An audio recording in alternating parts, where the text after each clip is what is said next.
And now some perspective on the run-up to tonight's big address from opposite sides of the American political spectrum. Karine Jean-Pierre is a senior advisor for MoveOn.org, and Chris Buskirk is the editor of the conservative journal and website American Greatness. Hello to both of you. Hi. It's great to have you back on the program. Chris, to you first. Chris Buskirk, what do you expect the president to do tonight? I think what the president's going to do tonight is he is going to do what he's done, I think, pretty well in some speeches before, which he's going to go back to promises made, promises kept. Here's what I talked about in my campaign. Here's what I've accomplished so far. Here's what I still need to do. And I think that, here we are halfway through the first term, right? This has got to be the pivot to re-elections. Try and start to set the tone and set the trajectory for a message that's going to carry him through November of 2020. And I think that needs to be one big unifying theme that says, on immigration, on trade, on foreign policy, how are all these things linked together? What's that unifying theme? And I think that that theme has to be how do you rebuild the middle class? That's number one. And I think that that's what he's going to try and do. And if that's what he does, Karine Jean-Pierre, how is that received by Democrats? So I know that it's been reported that from the administration, from the White House, that the president is going to give a speech on unity, on greatness, on bipartisanship. And that would be great if he was able to do that. But we haven't seen that from this president in the past, now going on 3 years. And I just don't see the speech, only because of his history, of his record, being that impactful. So maybe he gets there, he makes a unity speech.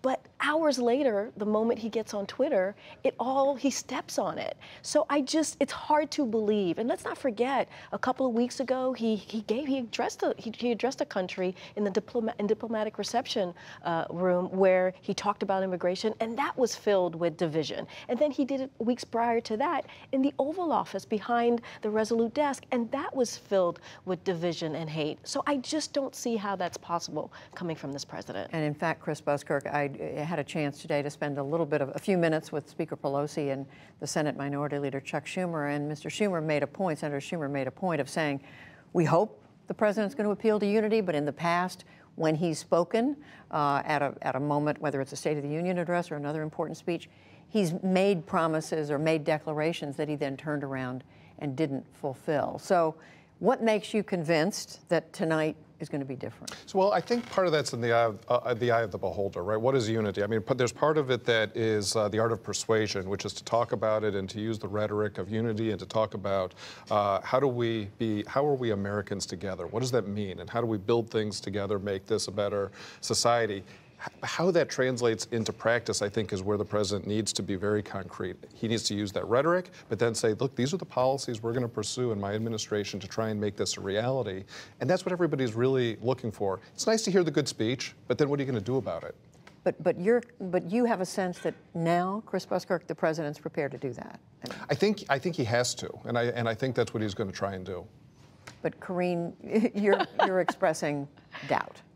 He just doesn't have a record of it, Judy. We have not seen that. A year ago, he talked about unity. What did we get months later? We got the zero policy situation where children were being ripped away from their parents, children of undocumented immigrants coming through the southern border. And that was devastating to see. And now we're hearing many of them will never be reunited. And the year before that, in 2017, in the joint address, the same thing. And what did we see? We heard about Charlottesville. And what did he do there? He said, very fine people on both sides. I just don't see it. When you hear this, Chris Buskirk, what do you think? I think that unity does not mean agreement on everything, and that's okay. That's what politics is for. I think what unity means is not that Donald Trump says, well, to Speaker Pelosi, well, okay, whatever you want, that's fine. I think what it means is how do we identify the problems that the country faces, and then how do we work together where there's agreement, and then we can disagree on other things too, but let's do that in a way where we at least try and set the table on common goals. And I guess the flip side of that question, Karine Jean-Pierre, is are Democrats, are people like you who, work hard with organizations that oppose so much of the president's policies, are you willing to give the president the benefit of the doubt? There are things that we can work on that's bipartisanship, which is DACA, infrastructure, improving... This is immigration. Immigration, right, for young undocumented folks who came here, with their parents when they were really young. And there's also the criminal justice, right? That was done in a bipartisan way. It was a first step, and there's more to be done. The problem is, and what we said earlier, he declares things in his speech, but then he doesn't stick to them. And I think Democrats are ready to work on those things I just mentioned, but he doesn't stick to it. I want to look at this, step back a little bit, Chris Buskirk, because part of what's going on here is that many of the people who support the president don't seem to want him to cooperate with the other side. And Karine, I think you could say that about a number of progressive liberal Democrats who don't want to see their party cooperate. What about that, Chris? Well, I think the best way, for me at least, to think about it is to use a concrete illustration. So you think about the immigration issue. I mean, this is a place where people like Speaker Pelosi and Minority Leader Schumer, 10 years ago, 12 years ago, they were talking, yes, we need a wall, we need border security.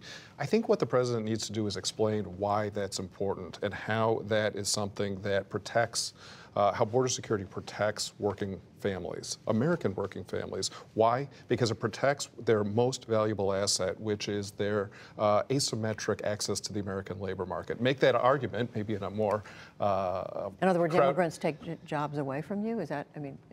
Take jobs away, lower wages. I mean, more supply equals, more supply lowers prices. That's basic. You explain that to people and say, look, this is why immigration is important to me, or this is why trade policy is important to me, because I want middle-income families to be secure economically and to be able to prosper. And Karine, the flip side of that, liberal Democrats don't want their party leaders to work together with the president. Well, they want Democrats, in particular in the House, now that it's the majority, to hold this president accountable. And that's one of the reasons that we took back the House. And so that's really important. And that looks in very different ways, right? That's looking at the smaller report. That's also looking at, as I mentioned, the children being separated at the border, Puerto Rico, 3,000 people dying. But they also want to see Democrats moving the country forward, right? And they've done that with voting rights and dealing with corruption. And so those are things that they actually want to see. But we need Republicans on the other side to also be in there with us too. All right, we're going to have a chance to talk about all this again later tonight when we've heard what the president has to say. Thank you so much, Karine Jean-Pierre, Chris Buskirk. Thank you. Thank you.